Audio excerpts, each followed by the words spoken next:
Critiquer l'attitude de Vatican après des cas d'abus sexuels sur mineurs. Le pape François vient de mettre en place une commission de protection de l'enfance. Elle va se pencher sur la prévention des abus et la protection des victimes. Au cœur de cette réflexion, la formation psychologique des prêtres. Quel changement concret peut opérer l'Église catholique pour s'auto-réformer et empêcher ces crimes pédophiles de se reproduire? Reportage en Italie de notre correspondante Natalia Mendoza. La musique était sa passion, mais aujourd'hui elle lui rappelle seulement des mauvais souvenirs. Giada Vitale a 18 ans. Il y a 6 ans, elle était l'organiste de la chorale de l'église de son village. C'est là qu'elle rencontre le père Marino Genova, le prêtre de la paroisse. Une rencontre qui a fait basculer sa vie. J'avais 13 ans en avril 2009. Un soir, il m'a appelé pour venir en sacristie. Quand je suis arrivée, il a fermé la porte. Il m'a serré dans ses bras fort.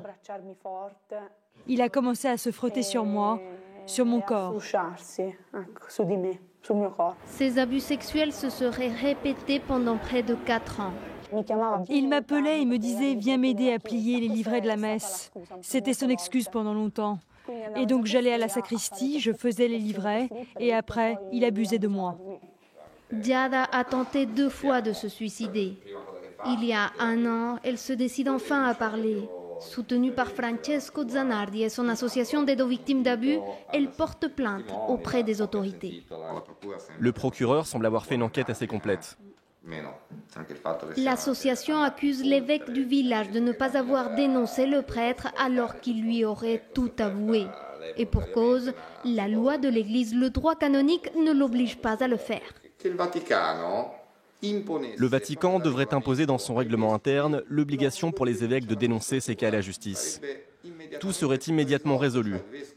L'évêque qui apprend qu'un prêtre est pédophile doit le dénoncer. Un point, c'est tout. Nous rencontrons l'évêque mis en question.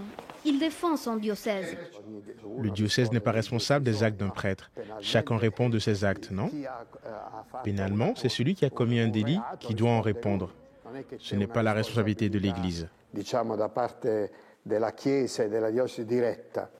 C'est dans ce genre de cas que l'Église applique la procédure instaurée par Benoît XVI en 2010.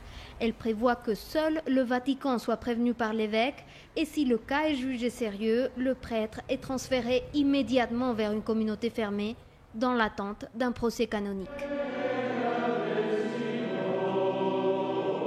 Autre scandale au sein même de la puissante congrégation des légionnaires du Christ. L'ambiance est au mea culpa.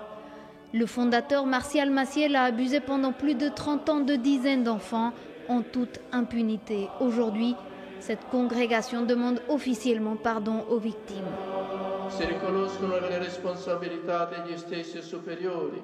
Nous reconnaissons les responsabilités de nos supérieurs, particulièrement pour le retard avec lequel ils ont traité ces affaires, et nous demandons pardon aux victimes de Maciel. Après des années de déni, l'Église a décidé de regarder le problème en face. À Rome, l'université pontificale grégorienne participe à un projet pionnier. Nous assistons à la première formation psychologique pour religieux qui aborde le thème de la pédophilie. Ici, cette question épineuse est abordée sans tabou et toutes les questions sont permises. Imaginons le cas d'un prêtre qui a abusé d'un enfant. Dans ce cas, qu'est-ce qu'il faut faire? Faut-il informer les paroissiens du fait qu'il a été muté précisément pour ça, à cause d'un abus sexuel?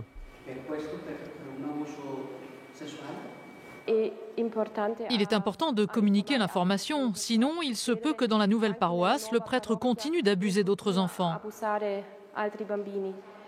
Ces religieux sont venus du monde entier. Pendant 1 semaine, ils vont suivre un cursus consacré à la protection des enfants. C'est encore un projet pilote, mais grâce à son volet Internet, il rencontre déjà un succès planétaire. Nous avons des partenaires en Amérique latine, en Europe, en Asie, en Afrique. C'est avec eux que nous développons ce programme. Mais nous recevons tous les jours de nouvelles demandes de différents diocèses dans d'autres pays qui veulent participer. Objectif du programme, affronter les erreurs du passé pour prévenir les délits pédophiles. Le père Cristian Echeverría a été ordonné il y a 14 ans. Pour lui, la formation psychologique est essentielle pour pouvoir affronter ses responsabilités de prêtre. Le prêtre doit être accompagné tout le long de son développement psycho-affectif. Cela affirme la maturité dont il doit faire preuve pour mener à bien son travail. C'est absolument nécessaire que l'Église le fasse. Le père Hans Zollner est en charge de ce séminaire. Selon lui, il s'agit ici de confirmer, de clarifier les vocations des religieux. L'Église doit se rendre compte que le monde a changé. Elle doit offrir à ses membres une façon de trouver un équilibre pour vivre avec leur propre sexualité.